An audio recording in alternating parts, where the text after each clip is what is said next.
try to get into Real what estate, was right? Like, they're doing like real estate and all that yeah. stuff. That's So my wife's a real estate agent, and she has been a real estate agent for a long time. And Zillow was a company that was pretty smart, right? Like they went on the internet early and they got people. What are people the most curious about when it comes to their house? Like how much it's worth, right? Like if I sold my house today, how much could I get for it? So they set up a website where people could just go there and see what their house is worth whenever they want. And then what happened was they started to sell those leads to real estate agents, and real estate agents would be like paying a certain amount a month for exposure. And I think Uber, or I'm sorry, Zillow started to like either buy investment properties or buy people's houses and said, "Hey, listen, we'll give you your house is worth 400,000. If you want to take 300,000 right now, we'll give you 300,000." With the idea that houses would always go up and then they could sell it later. I think they got caught where they got a huge investment that they just couldn't get a return on. So that's obviously the downside of these tech companies who venture into the world of the company or the product that they're trying to help. yeah, just stay on the tech side. You got a Yeah. good thing going. I could You're see, charging every person that's involved with you, so just stay there. yeah, right. They're making money on all sides. Like they're making money from the pizzeria and the customers. Yeah, and they don't pay that well to the folks that are contracted to work with them. So they they got a sweet gig. Yeah. Do you find that do you find it hard to deal with the drivers like training wise and delivering the food? Is that the hardest part where it's like, all right, you need to teach them how to deliver a pizza, or do they know how to do that now? It's a little bit of both. So we're seeing a trend where the older demographic is coming in as a like second job or supplementary income. They're experienced and they know how to, they know how to deliver the pizza. They know how to show up presentable. They know how to finesse a bigger tip with being nice or whatever it is. Yeah. The younger folks, the folks that actually apply more frequently than anybody right now, is the high school and that I would say that 16 to 21, we have to teach them everything, and that's fine. Um, but we got to teach them everything. You had to assume they know nothing, right? No thing. Well, and that's exactly why I wanted to do what I'm doing, because eventually those are going to be my kids, and I don't want my kids to go work for some guy that doesn't want to teach them or show them or guide them and coach them to be successful. Um, I want to make sure that they get the skills that they need to go to whatever the next job is for them. Would you say what you're doing, like with your book and your emails and your courses that you have? Yeah, with the leadership development stuff, I want to, you know, what I found is that's the biggest difference between the store that's making money and the store that isn't making money. And I see a lot of different, seen a lot of different places, but the person who's leading at the restaurant level, that's who's driving profitability in a pizzeria. The manager, the folks that are there every single day making the decisions day in and day out.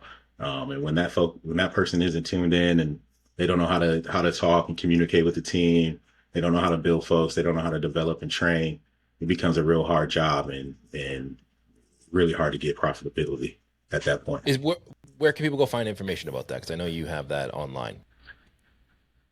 Yeah, TyroReed.com is the easiest way to find. You can get the book for free or join the email course or join the community. But I also put out a lot of content on Instagram. I have the all the other platforms too, but Instagram is that's my main account and my main social media presence. So Yeah. Instagram at Tyro Reed Senior, or you can search Tyro Reed Pizza King to get any of that content and links.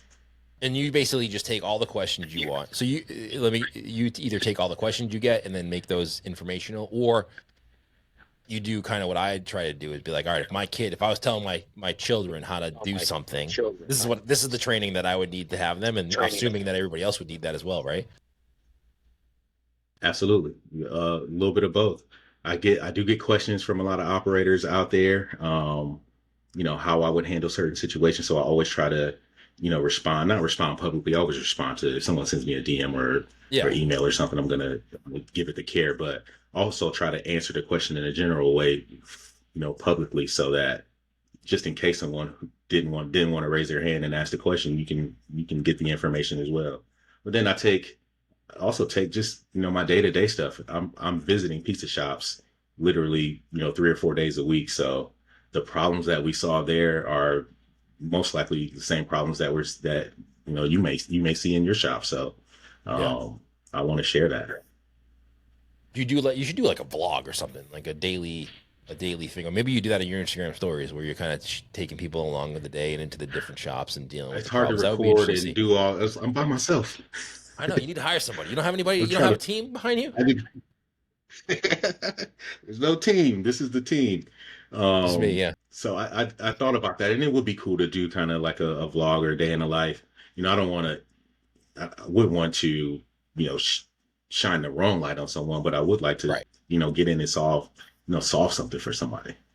I think too. There's not a lot of shows that show. There's a lot of pizza shows out there that show like, oh, this is amazing pizza, or like these are the best pizzerias, and like this is what their pizza looks like. But there's not a lot of shows out there or content out there that shows like this is what it's really like to run a pizza shop, and like not only the great, but the hard part. I don't want to say bad because nothing about running a pizza shop is real bad unless something bad happens to you, which is No, not often. But there's hard parts for sure about running a pizzeria, and no one really knows that. So people just assume like, oh, I make great pizza. I love pizza. I'm gonna open a pizza shop because it's gonna be so much fun because I get to make pizza every single day, which is true. But making pizza every single day for a living that makes enough money to support a lifestyle that you want requires certain things that not everybody is aware of. that's right. And And nobody those really shows things, that. I say for the most part, those things stay pretty hidden until they pop up in your life, right? Um, Yeah. so, like I never knew I had to, have this license or